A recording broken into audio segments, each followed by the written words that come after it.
Irmãos e irmãs, vamos então para a nossa mensagem de hoje.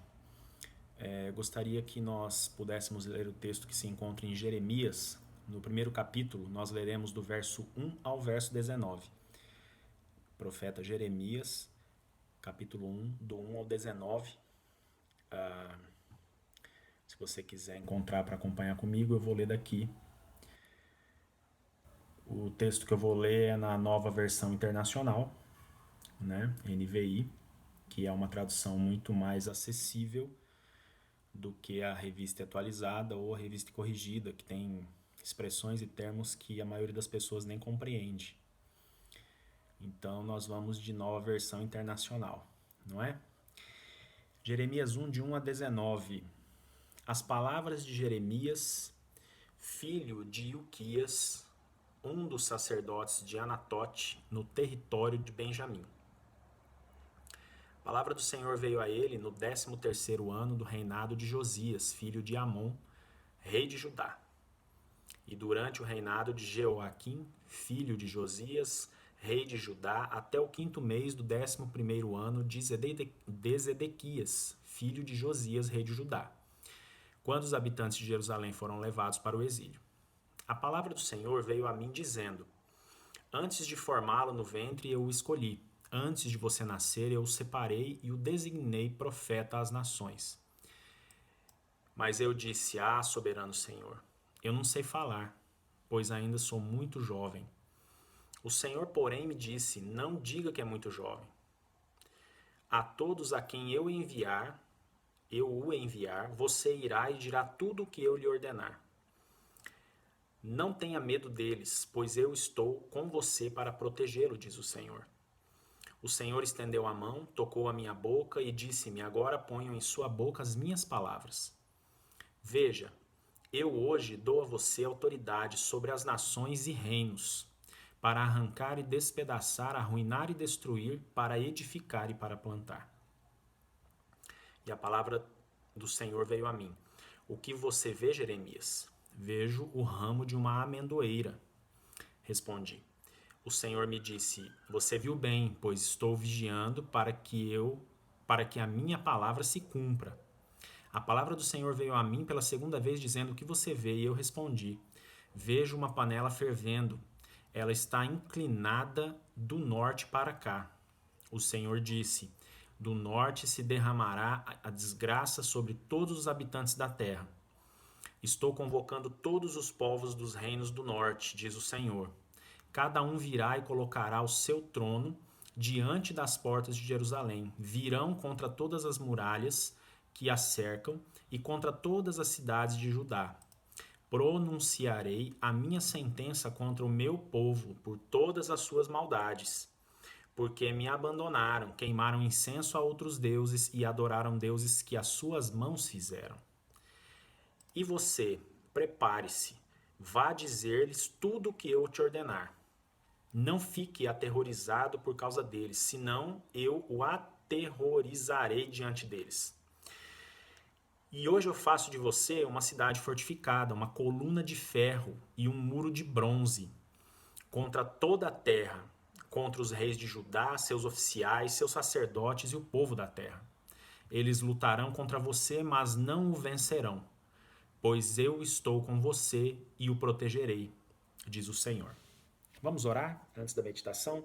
Senhor, obrigado pela tua palavra, viva, eficaz, que nesse tempo agora possamos ouvir a voz do teu Espírito e que as nossas preocupações não sejam barreiras ou empecilhos para que a palavra não chegue à nossa mente e ao nosso coração. Queremos sair transformados desse tempo de meditação, queremos sair pessoas melhores, servos e servas melhores do Senhor Todo-Poderoso, em nome de Jesus. Amém. Essa noite eu gostaria de falar sobre o seguinte tema em Jeremias 1, de 1 a 19. Úteis nas mãos de Deus. Úteis nas mãos de Deus. Nós sabemos que, é claro, que é Deus quem faz as coisas, que é Deus quem capacita, quem instrumentaliza, que é o Espírito que dá conforme lhe apraz os dons, não é? Nós sabemos disso, isso não é novidade, aqui ninguém vai dizer nada contra isso. Mas também nós sabemos que muitas vezes pessoas que são capacitadas, que têm dons, que são cheias de instrumentalidades que Deus deu, ferramentas dadas pelo Senhor, colocam isso dentro de uma sacola e guardam embaixo da cama, embaixo do tapete, cavam um buraco e escondem. Escondem dons, escondem talentos, escondem ferramentas, não são úteis nas mãos de Deus. O capítulo 1 de Jeremias fala do chamado de Jeremias. Que se nós olharmos lá o chamado de Moisés na sarça, se nós olharmos o chamado de Isaías, lá em Isaías 6, né? No ano da morte do rei Uzias, eu vi o Senhor assentado no alto sublime trono, e assim vai até o eis-me aqui, envia-me a mim. E agora o chamado de Jeremias, nós temos muitas similaridades entre esses chamados, essas convocações de Deus para com os servos dele. E esses chamados se deram para que cada um fosse útil, tivesse utilidade, né, no reino de Deus. Nós vivemos na família da fé, como eu sempre digo. Tem gente que é membro da Igreja Presbiteriana Independente há décadas. Eu sou membro há décadas. Desde que eu me conheço por gente, eu participo da Igreja Presbiteriana Independente do Brasil. No entanto, tem muita gente que já também há muito tempo não tem utilidade, né, no reino de Deus, na Igreja de Jesus, não faz nada, só vai lá assistir culto e vai embora. E aí essas pessoas, eu me lembro do pastor Messias Anacleto Rosa, pastor jubilado, que foi 40 anos pastor da primeira IPI de Londrina, a maior IPI do Brasil, que hoje deve ter em torno de 5 mil membros, e ele foi pastor lá há 40 anos. E ele dizia assim, ó, servo que não serve, não serve.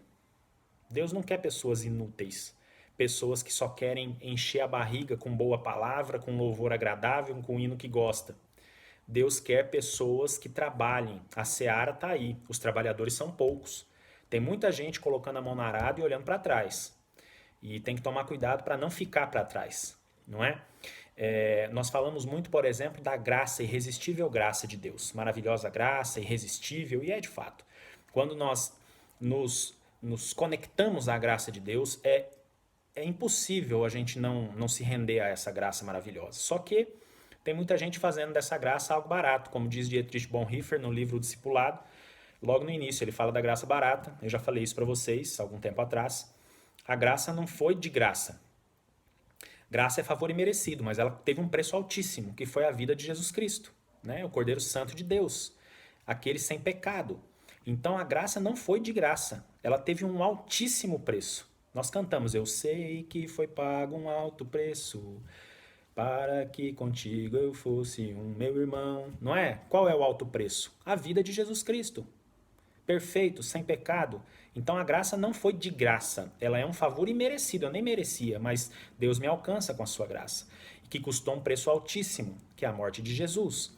E aí tem gente que parece que desconsidera isso, porque eu sou dessa igreja, eu sou daquela igreja, eu sou serva de Deus, só que não faz nada, vai na igreja em busca de bênçãos, de milagres, de resposta de oração, só vai na reunião de oração quando precisa de pedir alguma coisa, não vai para orar louvando a Deus, engrandecendo o nome do Senhor, em adoração a Ele, não. Tem pessoas que só procuram o pastor, a liderança da oração, presbíteros, etc., quando estão em dificuldades e precisam. E Deus está olhando para dentro de nós nesse sentido. E Ele, nesse texto de Jeremias, por exemplo, nos mostra pelo menos três verdades que nós precisamos entender hoje para poder ser gente útil nas mãos dele.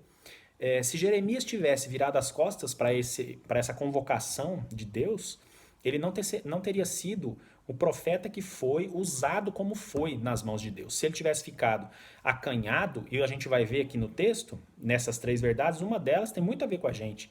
Às vezes a gente fica arrumando desculpa, colocando muleta na história, para não fazer as coisas. Eu não dou conta, eu não consigo, igual ele, eu não sei falar, eu sou muito novo, o outro, eu sou muito velho. Sempre a gente arruma uma desculpa para fugir da responsabilidade, que é propagar o evangelho, que é expandir o reino de Deus, né, nessa terra que está precisando tanto, está tão sedenta. Ontem na reunião do conselho, o presbítero Jarbas ainda falou, tantas mensagens aí online, de tudo quanto é igreja, e tanta gente participando que nem membro de igreja mas precisa da palavra de Deus, né? Então nós estamos aqui para isso, somos a agência do reino. A igreja é uma agência do reino, não é o reino. Nós precisamos, como agência do reino, expandir esse reino, pregar o evangelho. Então eu queria dar uma olhada nessas 3 verdades aqui que eu falei, do texto de Jeremias, capítulo 1, que do 1 ao 19, a primeira delas é que está lá no verso 5. Antes que te formasse no ventre, te conheci. E antes que saísses da madre, te santifiquei, às nações te dei por profeta. Qual é a primeira verdade do texto de Jeremias 1, que está lá no verso 5? O Senhor nos conhece profundamente. Antes da gente ter nascido, ele já nos conhecia. O Senhor já tem uma convocação para cada um de nós desde antes do nosso nascimento. As nações te dei por profeta, ele disse a Jeremias. O que será que o Senhor preparou para mim e para você desde o ventre das nossas mães? O que será que o Senhor projetou? Porque Deus não sonha, tá certo? Às vezes a gente canta que os sonhos de Deus não sonha, sonho é algo humano. Deus não sonha, ele determina, ele projeta. Quem faz planos sou eu. Deus determina e executa, né? A gente só faz, eu tenho um planejamento que é um sonho. Sonho é humano. Sonho é um desejo. Freud dizia que quando a gente sonha, nós estamos idealizando a realização daquilo que desejamos, né? Agora, Deus não tem que sonhar, ele determina, ele vai e faz. O que será que Deus não sonhou para você? Determinou na sua vida. Será que eu e você temos noção do tanto que Deus nos conhece desde o ventre das nossas mães e o que ele projetou, determinado na minha e na sua vida e que muitas vezes nós não realizamos? Não é porque Deus é impotente, é porque nós não somos fantoches e marionetes. Ele determinou na minha vida e me convocou para X coisa, para isso, como foi Jeremias, para ser profeta às nações. Se Jeremias tivesse recusado, tivesse fugido desse chamado, Deus usaria uma outra pessoa para ser profeta às nações no lugar de Jeremias. Porque Deus não precisa de Jeremias, Deus não precisa de mim e Deus não precisa de você. Mas Ele quer nos usar, porque Ele quer que sejamos úteis no seu reino. Ele quer, não que Ele precise. Tem um livro do Max Lucado que fala sobre a graça. Eu esqueci o nome, nem gosto muito desse autor, mas ele fala mais ou menos nesse sentido, que Deus não precisa de nós, mas Ele quer nos usar. E nós precisamos ter o desejo no nosso coração de ser usado por Deus, porque senão seremos servos inúteis, negligentes, com a seara tão farta, precisando de trabalhadores e a gente só enchendo a barriga, mensagem após mensagem, louvor após louvor, campanha de oração em campanha de oração e não fala de Jesus para uma pessoa. Vamos fazer aqui um flashback da nossa vida. Nos últimos 5 anos, né? 16, 17, 18, 19 e 20, 4 anos e meio quase. Quantas pessoas foram a Jesus Cristo, decidiram-se por Cristo por causa da sua pregação, por causa da sua mensagem do Evangelho, por causa da minha pregação, por causa da minha mensagem do Evangelho, por causa do meu testemunho, do seu testemunho? Quantas pessoas foram a Jesus? É um bom termômetro. Se ninguém foi a Jesus nos últimos 5 anos por causa de mim ou por causa de você, nós estamos sendo servos negligentes. Nós não estamos atendendo o chamado de Deus. E Deus não se agrada. Lembra lá o que Jesus fala em João da videira verdadeira? Que ele é a videira verdadeira, o Pai é o agricultor. E aqueles ramos ou galhos ligados na videira que não estiverem dando fruto, o agricultor poda e lança fora. Será que somos estes ramos que precisam ser podados porque não estão dando fruto? Nós fomos salvos para dar fruto e para pregar o evangelho a mais pessoas, para que mais pessoas sejam salvas. E o Senhor nos conhece, Ele sabe quem somos, Ele já determinou antes da gente nascer qual seria o nosso chamado, qual seria a nossa missão. O interessante é que o Senhor não está procurando pessoas perfeitas, pessoas que têm muitas habilidades. Ele quer corações abertos para que o Espírito Santo possa agir através dessas pessoas. Então, primeira verdade do texto: Deus te conhece, Deus me conhece. Não adianta a gente querer fugir. O que Ele determinou para você e para mim, Ele determinou antes da gente nascer, antes de sair do ventre das nossas mães. Agora a questão é, será que estamos cumprindo com aquilo que Deus determinou na nossa vida? Segunda verdade, versos 6 e 7. Eu vou ler aqui. Então disse eu: Senhor Deus, eis que não sei falar, porque ainda sou um menino. Mas o Senhor me disse: não digas eu sou um menino, porque a todos a quem eu te enviar irás, e tudo quanto te mandar falarás. Segunda verdade, o Senhor não está se importando com as suas capacidades nem com a sua idade. Se você é muito novo ou muito idoso, não importa. Se você tem muita instrumentalidade, muitas capacidades, não interessa. O que Deus está querendo é que você cumpra a missão que Ele já determinou para você desde o ventre da sua mãe. É simples assim. O Senhor não está importando com status, com aparência, Ele está importando é com o coração. 1 Samuel 16, verso 7, 1 Samuel 16, verso 7 diz assim, ó, o Senhor, contudo, disse a Samuel, não considere a sua aparência nem sua altura, pois eu o rejeitei. O Senhor não vê como o homem vê a aparência, mas o Senhor vê o coração. Será que eu e você temos cuidado mais do que é exterior, mais do que é aparência, mais do que é performance, do que do nosso coração, do nosso interior, daquilo que de fato Deus valoriza? Isso é uma outra pergunta que nós precisamos fazer.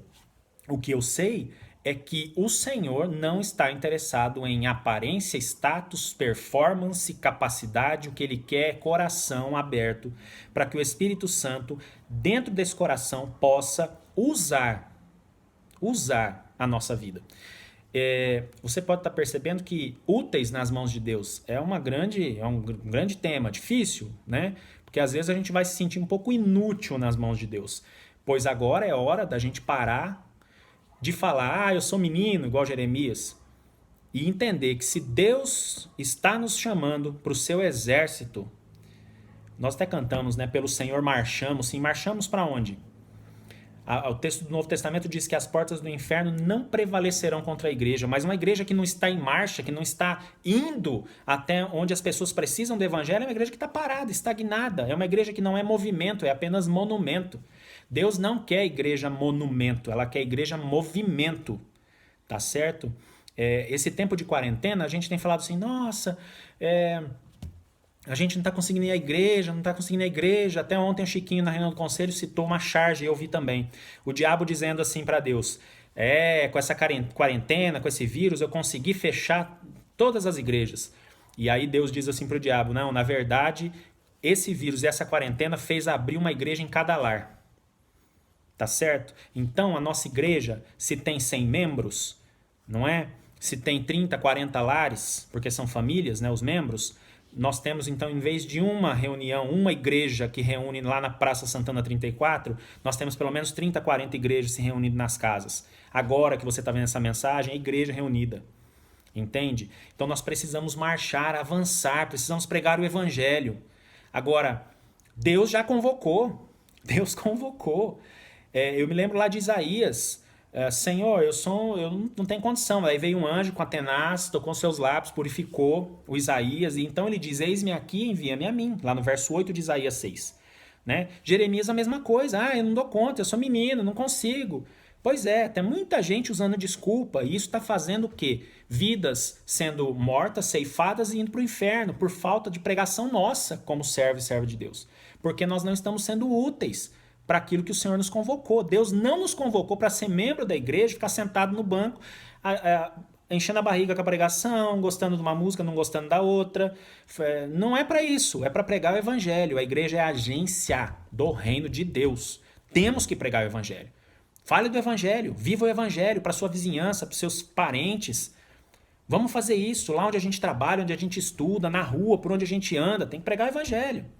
Senão nós não conseguiremos avançar de forma que as portas do inferno não prevaleçam contra a igreja de Jesus. E aí eu tenho uma terceira verdade que está lá em Jeremias capítulo 1, verso 8. Não temas diante deles, porque estou contigo para te livrar, diz o Senhor.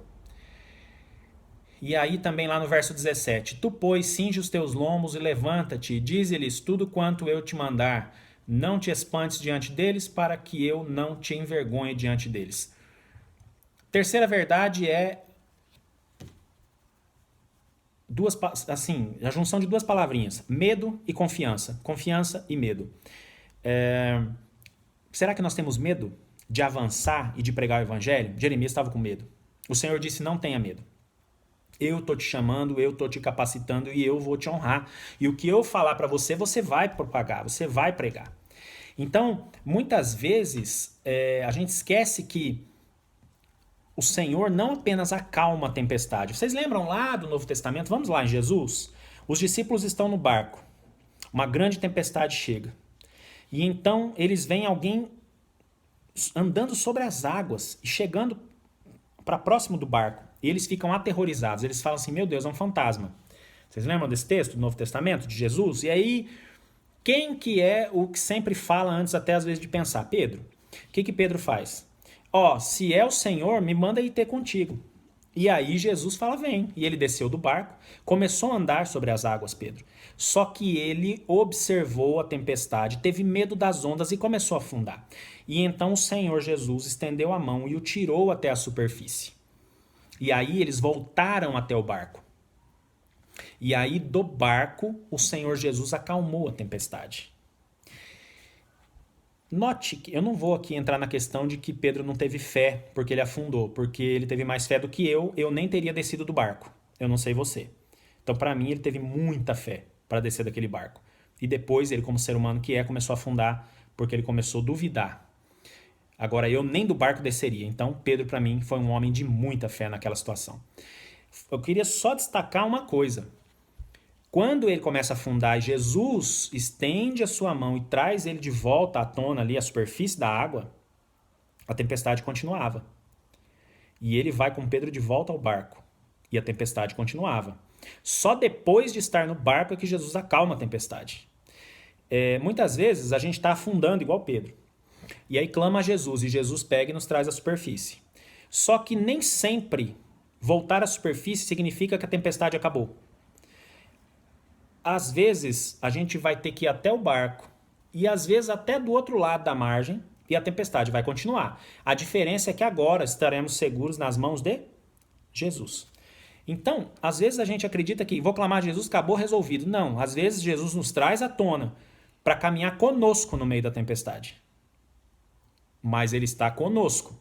Então, meus irmãos e minhas irmãs, quando surgir medo, pense e lembre que Jesus está segurando na minha e na sua mão.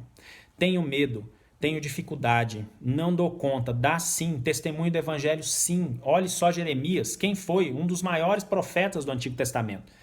Ele está entre os profetas maiores, um escrito lindo do livro do profeta Jeremias. E nós, muitas vezes, perdemos a oportunidade de ser usado por Deus, como foi Jeremias, Isaías e outros tantos, Esther, Ruth, enfim, por causa do nosso medo e da falta de confiança. Que essas três verdades, que Deus nos conhece profundamente, de que não adianta querer fugir porque Deus está de olho, não na nossa capacidade, mas no nosso coração, é uma segunda verdade. Então ele nos conhece profundamente, ele não quer saber de status e performance, ele conhece o coração. E em terceiro e último lugar, medo, confiança, confiança, medo. Se o medo bater a porta, lembre-se que Jesus está segurando na sua mão. A tempestade não passou ainda, ok, mas ele está indo até o barco com você. Você não está mais sozinho. Pedro não estava mais sozinho afundando, ele estava seguro nas mãos de Jesus. Então nós precisamos, como igreja, entender que uma igreja que não tem utilidade na mão de Deus é uma igreja que não é igreja.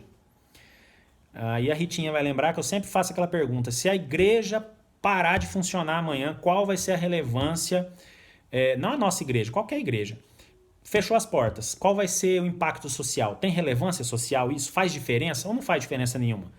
Nós estamos vendo nesse período de quarentena, muita gente aí que está agoniado, com saudade de ir à igreja, de estar com os irmãos, ou seja, faz diferença. Graças a Deus por isso. E nós precisamos maximizar essa diferença. Não só a diferença entre nós de querer estar junto, mas nós precisamos levar essa relevância à sociedade de maneira geral. Eu gostaria muito, por exemplo, que os meninos do Projeto Conviver tivessem agoniados, tristes, porque não está tendo projeto. Porque vai significar que a gente está sendo relevante, está fazendo diferença na vida daqueles meninos. Então, que o Senhor nos ajude, nos abençoe, para que sejamos homens e mulheres úteis nas suas mãos. Que a gente entenda que Ele nos conhece desde o ventre. Que a gente entenda que Ele não está olhando idade, capacidade, Ele está olhando coração. E que a gente entenda que se vier o medo, lembra que você está seguro na mão de Jesus e confia nele. Porque o mais Ele vai fazer. Confia no Senhor e o mais Ele fará. Amém? Que Deus nos ajude nessa meditação, nessa reflexão, às vezes até um pouco dura, mas é porque tem coisa que a gente só faz se chacoalhar, né? Tem que dar uma chacoalhadinha para a gente sair da zona de conforto. Vamos sair da zona de conforto, vamos marchar para que as portas do inferno não prevaleçam contra a igreja. Em nome de Jesus. Feche seus olhos, eu queria orar com você. Obrigado, Senhor, pela tua palavra, que ela encontre lugar no nosso coração, que sejamos homens e mulheres úteis nas tuas mãos, igreja que tem utilidade, igreja que é relevante, que faz diferença, que possamos pregar o evangelho, marchar de forma que as portas do inferno não prevaleçam contra a igreja, em nome de Jesus. Amém.